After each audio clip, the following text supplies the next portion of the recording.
കല്യാടിലേക്ക് കൂടി പോയി വരണം. അർജുൻ കല്യാടി കേസിന്റെ തുടക്കം മുതൽ ഈ കേസിനെ ഫോളോ ചെയ്യുന്നയാളാണ് അർജുൻ കല്യാട്.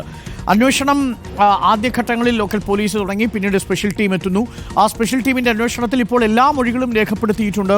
പക്ഷേ സ്പെഷ്യൽ ടീമിന്റെ നീക്കത്തിലെല്ലാം കുടുംബത്തിന് തുടക്കം മുതൽ തന്നെ ചില അതൃപ്തിയൊക്കെ ഉണ്ടായിരുന്നു. കാര്യം പി ദിവ്യയെ രക്ഷിക്കാനായിരിക്കുമോ ശ്രമിക്കുക തുടങ്ങിയ കാര്യങ്ങളാണ് കുടുംബത്തിന് ആശങ്കയുണ്ടായിരുന്നത്.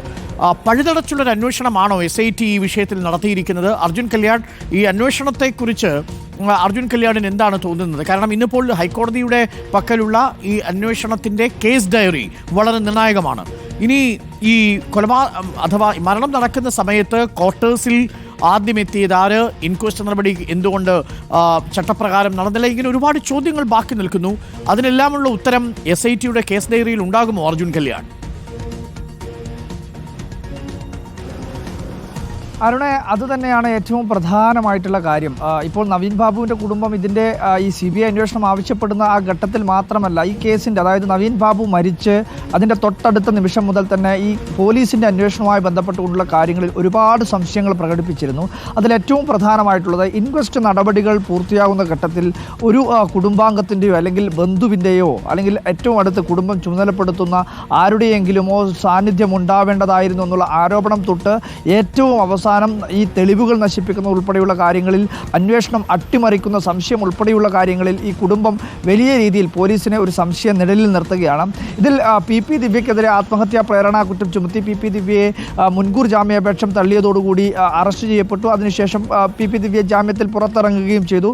അന്വേഷണ ഉദ്യോഗസ്ഥർ മുമ്പാകെ എല്ലാ തിങ്കളാഴ്ചയും ഹാജരാകുന്നുണ്ട്. പക്ഷേ കുടുംബം ഏറ്റവും പ്രധാനമായി ആവശ്യപ്പെടുന്നത് അല്ലെങ്കിൽ അന്വേഷിക്കണമെന്നുള്ള കാര്യം ഇപ്പോൾ മുന്നോട്ട് വെക്കുന്നത് PP ദിവ്യയിൽ ഈ ആത്മഹത്യാ പ്രേരണാ കുറ്റം ചുമത്തി ആ കേസ് ഒതുങ്ങാൻ വേണ്ടി പാടില്ല എന്നുള്ള കാര്യമാണ്. അതിലേറ്റവും പ്രധാനമായി ഈ തെളിവ് നശിപ്പിക്കുന്ന ഉൾപ്പെടെയുള്ള കാര്യങ്ങളിൽ പോലീസും അതുപോലെ തന്നെ മറ്റ് ഇടപെടലുകൾ, പാർട്ടി നേതൃത്വത്തിൻ്റെ ഉൾപ്പെടെ ഇടപെടലുകൾ സംശയിക്കാനുള്ള ഏറ്റവും പ്രധാനപ്പെട്ട കാരണമായി കുടുംബം ചൂണ്ടിക്കാണിക്കുന്നത് ഈ മരണം സംഭവിച്ച തൊട്ടടുത്ത നിമിഷം തന്നെ പുറത്തു വന്നിട്ടുള്ള ഒരു പരാതി.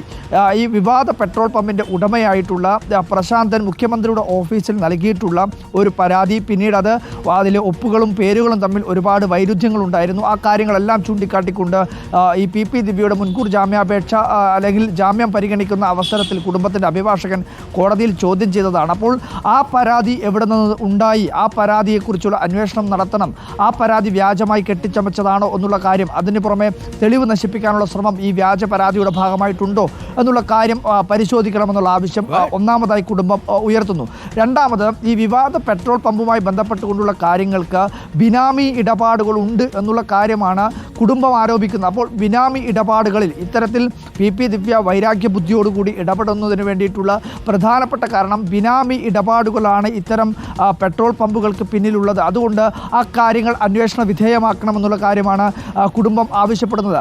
അതിന് പുറമെ ഇതിനകത്ത് നിരവധിയായിട്ടുള്ള ഒരു ഇടപെടലുകൾ, ഒരു കോക്കസ് പ്രവർത്തിക്കുന്നുണ്ട് എന്നുള്ള കാര്യം കുടുംബം ആരോപിച്ചിരുന്നു. അത് കോടതിയിൽ തന്നെ കുടുംബം ആരോപണം ചെയ്തതാണ്. അന്വേഷണത്തിന് കഴിയില്ല എന്നാണ് അർജുൻ കല്യാട് പറഞ്ഞതുപോലെ കുടുംബത്തിന്റെ ഒരു പ്രധാനപ്പെട്ട ആശങ്ക.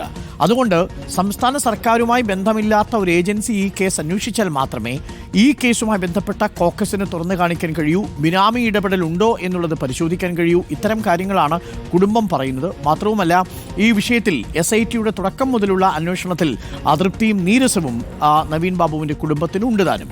നമുക്ക് കാത്തിരിക്കാം. അല്പസമയത്തിനുള്ളിൽ ഹൈക്കോടതി ഈ കേസ് പരിഗണിക്കും.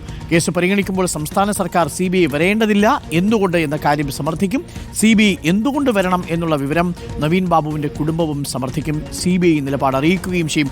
അതിനുശേഷം അന്തിമ തീരുമാനമെടുക്കുന്നത് കോടതിയായിരിക്കും.